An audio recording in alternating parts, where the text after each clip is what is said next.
These are fun questions. My name is Elise Deitrick, and I'm the Chief Product Officer at TripleTen. Most days, being a woman in tech is somewhere between exciting and fun.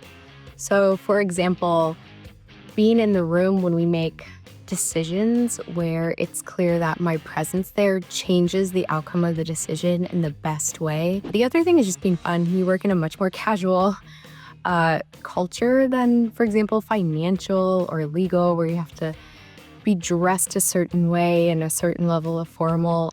I think one of my most fun moments in 2024 was making a slide deck where I got to put Taylor Swift on it and present it in front of a bunch of executives.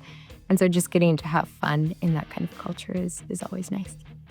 I was at a conference where I shook the hand of someone who was a potential client, and he immediately turned to my male boss standing next to me and said, "Did you teach her that?" Sometimes it's actually the tech, though. I mean, trying to shop for a phone and knowing that all these phones are too big for my hand because my hand is smaller. Whether it's as a participant or employee in that space, or even just a consumer in that space, you run into these moments where it's like, I really wish that someone in that room had spoken up and said, like, we're missing some really basic functionality, or we're not really considering half of our market share with this decision.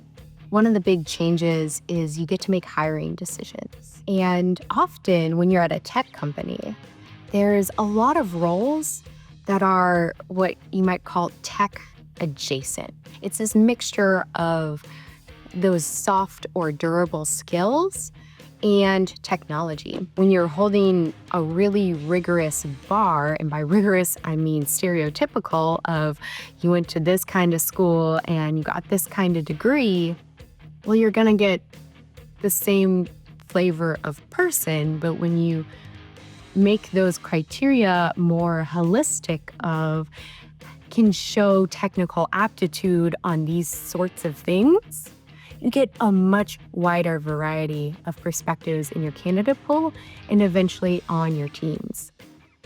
So when I think about how do we make this more inclusive, kind of full stop, not just for women, but for everyone, it's truly that work culture.